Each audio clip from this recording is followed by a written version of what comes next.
नमस्कार, मैं पंकज प्रसन्न। दोस्तों, जिस वक्त मैं बात आपसे कर रहा हूं उस वक्त उपराष्ट्रपति चुनाव के परिणाम आ चुके हैं और एनडीए के उम्मीदवार जगदीप धनखड़ को 528 वोट मिले।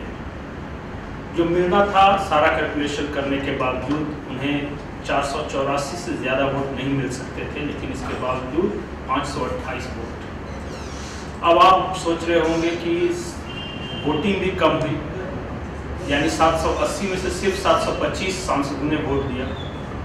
उसके बावजूद इतने बड़े मार्जिन से जगदीप धनखड़ जीते हैं। जीतना तो था, लेकिन हमारी रुचि इसमें है कि जो 15 वोट निरस्त हुए वो किनके थे और वो कौन से सांसद थे जो थे तो विपक्ष के साथ, लेकिन उन्होंने एनडीए के पक्ष में वोट दिया। तो शिवसेना के सांसद थे। हमारे पास जो जानकारी है, 5 सांसदों ने जगदीप धनखड़ के पक्ष में वोट दिया है। अपनी पार्टी के जो चीफ थे उद्धव ठाकरे के आदेश के बावजूद कि मार्गरेट आल्वा को वोट देना है। इसके अलावा टीएमसी के 2 सांसद थे, शिशिर अधिकारी और जो शुभेंदु अधिकारी उनके भाई। शिशिर अधिकारी शुभेंदु अधिकारी के पिता हैं, तो यानी शुभेंदु अधिकारी के पिता और भाई दोनों टीएमसी के सांसद थे। इन्होंने ममता बनर्जी के इस आदेश के बावजूद कि वोटिंग से एब्स्टेन रहना है, अनुपस्थित रहना है, एनडीए के पक्ष में वोट दिया। तो ये तो 5 और 2 7 सांसदों की बात है। इसके अलावा भी कुछ सांसद हैं जिन्होंने जगदीप धनखड़ को वोट दिया और इसे क्रॉस वोटिंग ही माना जाएगा। और जो 15 जिनका वोट रद्द हुआ, उनके बारे में अंदाजा लगा सकते हैं क्यों रद्द हुआ होगा। लेकिन हमारा आज का विषय ये नहीं है, क्योंकि हम झारखंड की राजनीति को समझने की कोशिश करते हैं। तो सबसे पहले मेरा ख्याल आता है कि झारखंड कांग्रेस को आखिर होगा क्या गया है। झारखंड कांग्रेस को सबसे अच्छी सफलता कब मिली? क्या उसके 16 विधायक जीतेंगे? इस बात का अंदाजा चुनाव से पहले झारखंड कांग्रेस के नेताओं को था? शायद नहीं, लेकिन रामेश्वर उरांव के नेतृत्व में और प्रभारी आरपीएन सिंह, इन दोनों की टीम ने कमाल किया था 2019 में। और आज जिन्होंने अपनी पार्टी के लिए कमाल किया, उनकी हालत देखिए। आरपीएन सिंह भाजपा के साथ जा चुके हैं और ऐसी संभावना, आशंका या इस बात की चर्चा है कि रामेश्वर उरांव के साथ कांग्रेस में सब कुछ ठीक नहीं हो रहा और उनके खिलाफ एक मजबूत लॉबी काम कर रही है, जो कि मीडिया में भी ये खबरें प्लाट करवाती है कि शायद रामेश्वर उरांव का मंत्री पद चला जाए। मुझे नहीं पता चला जाएगा या नहीं जाएगा, लेकिन इस तरह की चर्चाएं तो हैं। आखिर रामेश्वर उरांव से चूक कहां? क्या जो मौजूदा नेतृत्व है, खास करके अगर प्रभारी और प्रदेश अध्यक्ष की बात करूं, तो क्या वो सहज नहीं है रामेश्वर उरांव के साथ, या फिर कुछ और कारण है? एक और मैं चीज सोच रहा था कि अगर भगवान न करे रामेश्वर उरांव के साथ कांग्रेस ने अच्छा नहीं किया, तो इसका असर कांग्रेस के आदिवासी वोट बैंक पे कैसा पड़ेगा। मैं ये भी सोच रहा था कि इरफान अंसारी, जो कि कांग्रेस के अल्पसंख्यक सांसद हैं और जामताड़ा से सबसे ज्यादा वोट से जीत कर आए, उनके साथ जो कुछ भी हुआ है और पार्टी ने जिस तरह उनसे किनारा किया, इसका असर अल्पसंख्यक वोटों पर क्या पड़ेगा और जो कांग्रेस को जाते रहे। तो कांग्रेस का मूल आधार, जो कि माना जाता है आमतौर पर कि अल्पसंख्यक हैं, आदिवासी हैं और कोयलांचल में सवर्ण जातियां हैं, तो क्या कांग्रेस अपने 2 मजबूत वोट बैंक को नजरअंदाज कर रहा है, उन्हें आहत कर रहा है? ये चर्चा इसलिए क्योंकि कांग्रेस नेताओं के बीच भी एक चर्चा है कि जो 3 विधायक फंसे, एक मुसलमान है, एक ईसाई आदिवासी है और दूसरा शर्मा आदिवासी। तो चर्चा है कि तीनों को क्या किसी ने फंसाया? अगर फंसाया तो क्या पार्टी के अंदर ही वो आदमी था? क्या इन तीनों विधायकों के साथ एक गेम खेला गया है जिसके ये विक्टिम बने हैं?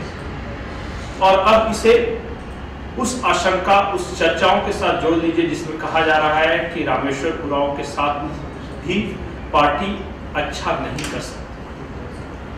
तो झारखंड कांग्रेस को जिन्हें चलाना है उन्होंने नए आधारभूत क्या जोड़े हैं इसके बारे में मुझे नहीं कुछ कहना। पार्टी मजबूत हुई है या कमजोर इसके बारे में भी नहीं मुझे कुछ कहना। लेकिन जो झारखंड कांग्रेस है इतना तय है कि अपने कोर वोट बैंक को नजरअंदाज करें और जो कोर वोट बैंक के जिन्हें फ्लैग बियरर कर सकते हैं, जिन्हें देखती है जनता उस तबके की कि ये हमारे नेता है, उनके साथ खराब व्यवहार क्या गुण खिलाएगा, ये मुद्दा जरूर रहेगा। एक और मुद्दा है जो कि आज इंटरेस्टिंग है, वो है आरसीपी बिहार का ये मुद्दा है।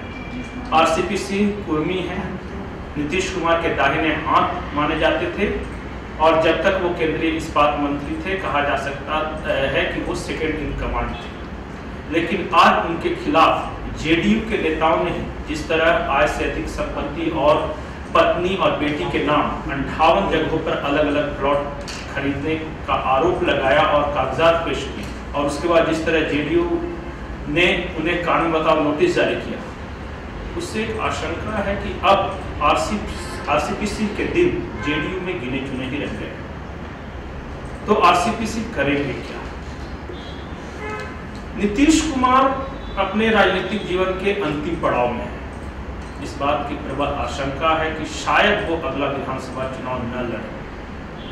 अगर नीतीश कुमार अगला विधानसभा चुनाव नहीं लड़ते या वो राजनीति से संन्यास लेते हैं या यूं कहें कि वो उतना एक्टिव नहीं रहते, तो जेडीयू के नेताओं और कार्यकर्ताओं पर क्या असर पड़ेगा। हाल ही में अमित शाह पटना आए थे, आपको जानकारी होगी, और अमित शाह ने जो भाषण दिया, जो प्रोग्राम किया, वो सब आपको पता है। शायद आपको ये जानकारी नहीं है कि प्रोग्राम खत्म होने के बाद अमित शाह बिहार भाजपा के सभी विधायकों और सांसदों के साथ उन्होंने एक बैठक की थी और एक एक करके सबसे फीडबैक लिया था। और जो सूत्रों के हवाले से खबर है वो ये कि बिहार भाजपा के करीब करीब सभी विधायकों और कुछ सांसदों ने अमित शाह को ये फीडबैक दिया है कि नीतीश कुमार की छवि अच्छी नहीं है, हमें जनता के बीच जाकर जवाब देना होता है, तो हमें छुटकारा दिलाइए। नीतीश कुमार ने बेहद गंभीर बात कही। उन्होंने कहा कि क्या आपको पता है कि 1857 की जो लड़ाई है, जिसे हम पहला स्वतंत्रता संग्राम आंदोलन मानते हैं, वो फेल क्यों हुआ? जाहिर विधायकों ने कहा कि नहीं, हमें उतना अंदाजा नहीं है। तो अमित शाह ने कहा कि मंगल पांडे ने पहली गोली चलाने में थोड़ी जल्दी कर दी थी, अगर वो सही समय पे वो कांड हुआ होता तो शायद 1857 में भारत आजाद हो गया होता। तो अमित शाह का इशारा साफ था कि राजनीति में टाइमिंग का बहुत महत्व है, अधीर नहीं होना चाहिए। अब वो सही समय किसे मान रहे हैं, कब क्या करेंगे, ये तो अमित शाह ही जाने। लेकिन अगर उसी पैमाने को झारखंड की राजनीति में इस्तेमाल करें तो जो कुछ भी प्रकरण चला झारखंड में, चाहे 3 विधायकों के कैश के साथ पकड़े जाना, इस बात की चर्चा कि कांग्रेस में दो फाड़ होने वाले थे, और फिर उसके बाद इस बात की चर्चा कि जो तथाकथित तौर पर ऑपरेशन चल रहा था, वो मैं उसे ऑपरेशन लोटस नहीं मानूंगा क्योंकि अभी तय नहीं है कि इसके पीछे कौन था, लेकिन जो कुछ भी चल रहा था कांग्रेस की स्प्लिट को लेकर, उसकी टाइमिंग शायद बदली है इस प्रकरण के बाद। तो अब ये देखना होगा कि उपराष्ट्रपति का चुनाव खत्म हो गया, मुख्यमंत्री हेमंत सोरेन दिल्ली दौरे पर है, मीडिया के एक तबके में चर्चा चल रही है कि शायद मंत्रिमंडल में संभावित फेरबदल को लेकर वो बातचीत कर सकते हैं। मंत्रिमंडल में अगर फेरबदल हुआ तो उसके बाद जो परिस्थितियां बनेंगी वो किस ओर ले जाएंगी, ये देखने वाली बात होगी। नमस्कार।